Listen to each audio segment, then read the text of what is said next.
Jadi seorang muslim harus bahagia di dunia sebelum di akhirat. Dan kebahagiaan ini tidak identik dengan rumah yang megah, dengan mobil yang mewah, dengan harta yang melimpah, bukan itu. Tapi kebahagiaan ini identik dengan ketaatan-ketaatan yang sudah kita lakukan, di mana semua ketaatan itu akan memberikan kebahagiaan di relung hati kita. Dan mestinya, logikanya, setiap ibadah yang kita lakukan bisa menghasilkan kelapangan dada, kebahagiaan yang sejati, dan juga membuat kita bisa merasakan manisnya iman. Makanya saat kita menghadiri majelis taklim, menghadiri kajian, kita bisa merasakan ada ketenangan di sana. Saat kita berzikir memuji Allah Subhanahu wa taala, kita merasakan hati kita menjadi lapang. Saat kita datang untuk sholat berjamaah, maka keluar dari masjid kita merasakan hati kita lebih longgar. Betul nggak Pak? Semua bisa merasakan itu ya. Sebaliknya kalau suatu saat kita lebih mementingkan untuk tidur, menambah tidur padahal azan sudah berkumandang, ada penyesalan dalam hati kita. Kenapa saya tadi tidak ikut sholat jamaah? Ada yang kurang, ada yang hilang. Saat kita berpuasa, di akhir hari kita merasakan haus dan dahaga, lemas badan kita. Tapi di sisi lain kita merasakan kebahagiaan, suasana syahdu menjelang buka puasa, yang memberikan ketenangan, memberikan kedamaian batin. Juga saat kita bersedekah, kita menyadari bahwasanya ada yang berkurang dari dompet kita, tapi ketika melihat senyum tersimpul di bibir orang-orang, ketika melihat senyum terlukis di bibir orang-orang yang kita bantu, kesedihan karena harta kita berkurang berubah menjadi kebahagiaan yang luar biasa. Demikian juga saat kita haji atau umroh, kita merasakan capek, penat, uang kita berkurang sekian puluh juta, tapi pulang dari haji dan umroh orang merasakan kebahagiaan. Maka semua orang yang pernah berangkat ke sana pasti rindu untuk datang kembali. Silakan tanya. Dan kalau sampai setelah beribadah kepada Allah Subhanahu wa taala, setelah menjalankan berbagai ketaatan, hati kita masih galau, gundah rasa, sempit, maka berarti ada yang salah dengan ibadah kita. Syekhul Islam Ibn Taimiyah rahimahullah ta'ala pernah mengatakan, idza lam tajid lil amali halawatan fil qalbi wal jirahan fattahimhu fa inna rabba azza wa jalla syakur. Kata beliau, kalau setelah engkau beramal, engkau tidak bisa merasakan dada yang lapang, engkau tidak bisa merasakan manisnya iman, maka curigailah amalan Anda. Curigailah amalan Anda. Karena sesungguhnya Allah Azza wa Jalla Maha bersyukur. Allah Subhanahu wa taala Maha berterima kasih. Dan Allah tahu bahwasanya saat kita datang ke masjid, saat kita puasa, saat kita mengaji, saat kita membaca Al-Quran, di samping kita mengharapkan surga, kita juga mengharapkan ketenangan batin di dunia. Maka karena Allah Maha berterima kasih, Allah Maha bersyukur, Allah akan berikan itu pada kita. Dan kalau sampai setelah kita beribadah, kita tidak bisa merasakan itu semuanya, kata beliau, curigailah amalan Anda. Bukan Allah yang salah. Jangan salahkan Allah, tapi curigai Anda sendiri. Barangkali ada yang salah dalam amalan Anda.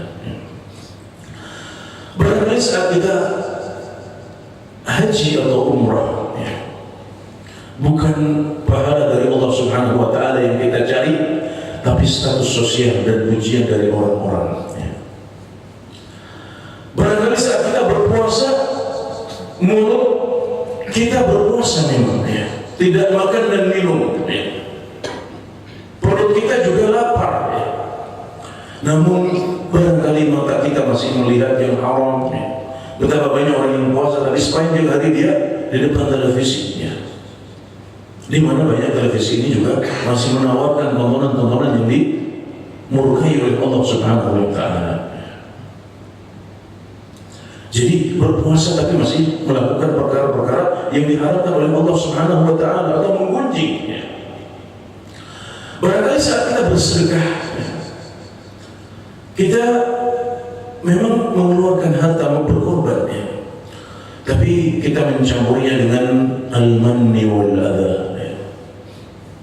Ya ayyuhalladzina amanu la tubtilu shadaqatikum bil manni wal adha. Wahai orang-orang yang beriman, jangan batalkan sedekah kalian dengan al-man wal adha. Al-man adalah mengungkit-ungkit, merasa berjasa, diingatkan terus padahal sedekahnya tidak seberapa, atau dengan menyakiti, tangan kanan kita memberikan bantuan, tapi mulut kita menyakiti orang yang kita bantu, itu bisa membatalkan sedekah kita.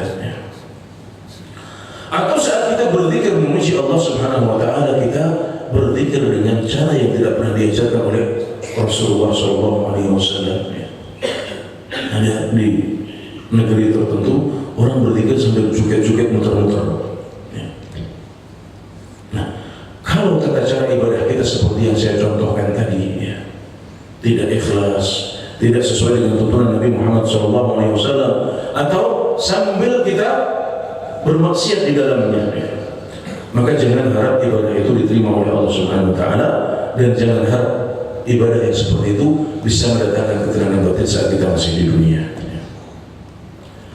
Adapun kalau kita menjalankan ibadah-ibadah itu dengan ikhlas, sesuai dengan tuntunan Nabi Muhammad SAW, dan dengan takwa dalam takwa, karena ibadah saja nggak cukup, Pak. Ibadah harus dibingkai dengan takwa, jangan bermaksiat di dalamnya, ikhlas, jalankan sesuai dengan tuntunan Nabi Muhammad SAW. Kalau seperti itu kita beribadah, insya Allah kita akan bisa merasakan apa yang dirasakan oleh Rasulullah SAW ketika beliau mengatakan, "Waju'ilat qurratu 'aini fi shalah." Dan puncak kenikmatan dunia saya, penyejuk mata saya, terdapat ketika saya sedang sholat. Jadi kalau bagi sebagian kita, puncak kenikmatan itu kalau sudah bisa mencapai gunung yang kita daki, kemudian di sana misalnya ada danau yang bisa kita nikmati pemandangannya misalnya, atau berbagai kenikmatan dunia yang lainnya. Tapi bagi Nabi Muhammad SAW, puncak kenikmatan beliau adalah saat beliau sholat. Subhanallah, sholat yang bagi sebagian kita menjadi beban yang memberati pundak, bagi Nabi Muhammad SAW sudah menjadi sebuah kebutuhan. Bahkan bukan cuma kebutuhan, tapi sebagai hiburan. Bukan cuma sebagai hiburan, bahkan menjadi hiburan puncak beliau. Ini kalau orang sudah bisa merasakan manisnya iman dari ibadah yang dia lakukan. Maka beliau mengatakan, "Ya Bilal, aqimis sholata alaihi biha." Wahai Bilal, segera kumandangkan Anda, segera kumandangkan iqamah. Istirahatkan jiwa kami dengan sholat. Tegakkan sholat, rehatkan jiwa kami dengan sholat ini. Belum merindukan sholat itu, segera kumandangkan iqamah. Kalau kita beribadah dengan cara yang benar, kita akan bisa merasakan apa yang dirasakan oleh orang yang dipuji oleh Rasulullah SAW dalam sabda beliau tentang 7 golongan yang akan dilindungi oleh Allah Subhanahu wa Ta'ala di hari di mana tidak ada perlindungan kecuali perlindungan darinya. Wa rajulun qalbuhu mu'allaqun bil masajid, dan seorang pria yang hatinya lengket dengan masjid. Kok bisa lengket dengan masjid? Dia menjadi orang yang pertama kali datang ke masjid, kemudian terakhir keluar darinya. Itu yang akan terjadi. Kenapa? Karena di sana dia mendapati surganya. Di sanalah kebahagiaan dia. Dia di sana bisa menjalankan sholat fardu secara berjamaah, bisa membaca Al-Quran, bisa zikir pagi sampai terbit matahari, kemudian ditambah dengan sholat syuruk. Di sana dia biasa menghadiri majelis-majelis taklim yang memberikan kebahagiaan hati. Di sana dia bisa berkumpul dengan orang-orang saleh, teman-temannya, yang saling mengingatkan, saling mendukung, saling support dalam melangkah menuju Allah Subhanahu wa Ta'ala. Maka dia mendapatkan kebahagiaan di tempat itu, sehingga hatinya lengket dengan masjid. Kita akan bisa merasakan apa yang dirasakan oleh Syekh Ali Tantawi rahimahullah ta'ala, seorang ulama dari Suriah yang diutus untuk sebuah misi membela Palestina pada tahun 1954 Masehi. Jadi sekitar 67 tahun yang lalu beliau diutus ke Indonesia. Kemudian sepulang dari Indonesia beliau menulis sebuah memoir perjalanan, satu jilid khusus untuk perjalanan beliau di Indonesia.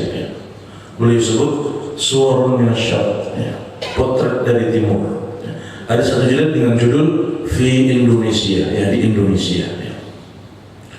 Di antara yang beliau sebutkan dalam kitab ini adalah bahwasanya beliau sempat menyangka bahwasanya surga dunia itu adalah Swiss atau Libanon. Libanon adalah negeri kaum Arab yang paling indah. Sementara Swiss kita mengetahui sebuah negeri yang sangat indah di Eropa sana. Sampai akhirnya beliau datang ke Indonesia, mengunjungi beberapa kota, melewati sawah-sawahnya, gunung-gunungnya, dengan kereta api. Sampai akhirnya beliau katakan, inilah surga dunia yang sesungguhnya. Tapi ada surga dunia yang lebih indah dari itu, yaitu apa yang beliau sebutkan, bahwasanya suatu ketika beliau menjalani hari Idul Fitri di Jakarta. Semua orang berbahagia, tapi hati beliau sedih karena harus mengisi hari yang istimewa ini ribuan kilo terpisah dari keluarga beliau di Suriah sana. Maka untuk mengusir resah dan kegalauan, maka beliau keluar ke sebuah taman di kota Jakarta, dan di sana beliau mendapatkan semua orang berbahagia, anak-anak kecil dengan baju-baju baru mereka, kemudian dengan coklat dan permen di tangan-tangan mereka. Kecuali seorang gadis kecil bersama neneknya di pinggir taman, yang hanya bisa melihat semua kebahagiaan itu, menunggu belas kasihan, menunggu disapa orang, menunggu bisa merasakan coklat dan permen, tapi tidak ada yang peduli. Melihat pemandangan yang kontras ini, Syekh Ali Tantawi rahimahullah ta'ala segera tanggap dan datang ke sebuah warung terdekat. Beliau beli beberapa potong permen dan coklat yang harganya tidak seberapa besar, nilainya tidak begitu besar. Kemudian beliau datangi si kecil dan beliau berikan permen dan coklat itu kepada anak itu. Maka ini yang ditunggu-tunggu oleh anak tadi. Dari tadi nunggu, akhirnya pucuk dicinta, ulang pun tiba, kata orangnya. Maka si gadis dengan mata berbinar menerima dari Syekh beberapa potong coklat dan permen itu. Dan neneknya yang melihat hal itu segera datang mengucapkan kata-kata yang panjang, kata Syekh. Saya nggak paham apa yang diucapkan, tapi yang saya paham, saya ingat adalah ucapan terima kasih, yang panjang sambil mendoakan beliau. Kata Syekh Ali Tantawi rahimahullah ta'ala, demi melihat bibir si gadis melukiskan senyumnya, terlukis padanya senyum gembira, dan juga neneknya yang begitu senang mendapatkan pemandangan itu, maka kesedihan dan gundah gulana saya yang saya rasakan sejak pagi tiba-tiba sudah berubah menjadi kebahagiaan yang berlipat-lipat. Semua kesedihan itu hilang dan berganti menjadi kebahagiaan hati yang luar biasa besar. Para hadirin sekalian, inilah kekuatan ibadah kepada Allah Subhanahu wa ta'ala. Kekuatan manisnya iman, bisa merubah kesedihan orang, bisa menjadi kebahagiaan yang berlipat-lipat. Maka kalau kita suatu saat diuji oleh Allah Subhanahu wa ta'ala dengan rasa gundah gulana, rasa stres, rasa gersang, hati yang keras, maka jangan berpikir untuk mencari hiburan yang haram, tapi mendegatlah kepada Allah Subhanahu wa ta'ala. Datanglah ke masjid, sholat berjamaah, berzikir, membaca Al-Quran, hadiri pengajian-pengajian, dan insya Allah kita akan bisa merasakan manisnya iman, bisa merasakan kelezatan ibadah, bisa merasakan kebahagiaan dunia yang ternyata begitu besar, bahkan lebih lezat daripada apa yang dirasakan oleh para pelaku maksiat dalam maksiat mereka. Abu Sulaiman Ad-Darani rahimahullah ta'ala pernah mengatakan, wa ahlu ta'ati fi ta'atihim aladhu min ahli maksiati fi maksiatihim, walaula qiyamul lail lama ahbabtul baqa'a fi dunya. Dan para pelaku ketaatan merasakan kelezatan yang lebih besar, merasakan kelezatan yang lebih dahsyat daripada apa yang dirasakan oleh para pelaku maksiat. Dan kalau bukan adanya qiyamul lail, saya nggak ingin lama-lama di dunia, kata beliau. Dan sungguh benar apa yang beliau ucapkan. Kelezatan yang dirasakan oleh para pelaku ketaatan lebih besar daripada kelezatan yang dirasakan oleh para pelaku maksiat. Kita semuanya pernah berbuat maksiat. Kita semuanya tahu bahwasanya maksiat itu memang lezat, karena memang Allah Subhanahu wa Ta'ala menjadikan jalan menuju ke neraka dipenuhi dengan syahwat dan kenikmatan. Maka jalan ke sana enak, gampang, lezat-lezat. Tapi ketahuilah bahwasanya bukan itu satu-satunya kelezatan yang diberikan oleh Allah Subhanahu wa Ta'ala. Allah memberikan kelezatan yang halal, tapi lebih dahsyat daripada kelezatan-kelezatan yang dirasakan oleh para pelaku maksiat itu. Maka saat hati kita gundah, saat hati kita resah, saat kita sedang sedih, jangan selalu berpikir obatnya adalah maksiat, dilampiaskan dengan maksiat. Tidak, justru itu akan membuat hati kita semakin gersang, semakin kering, semakin keras. Tapi datangilah tempat-tempat seperti ini, laksanakan berbagai ketaatan kepada Allah Subhanahu wa Ta'ala. Termasuk dalam ketaatan adalah sabar untuk tidak berbuat maksiat. Coba saat kita sedang menyendiri di kamar, lampu mati, dan kita bisa menjalankan maksiat apa saja, tanpa diketahui oleh orang lain. Kalau dalam kesempatan seperti itu, ada laptop, ada TV, ada flash disk, ada sinyal internet 4G yang begitu kencang, kita bisa nonton apa saja dengan lancar tanpa ada lag, istilahnya. Tapi dalam ujian yang sesungguhnya seperti itu, kita kemudian mengatakan, inni akhafullah rabbal alamin, sungguh aku takut kepada Allah, Tuhan semesta alam. Kemudian kita tinggalkan maksiat yang sudah di depan mata, apa yang terjadi?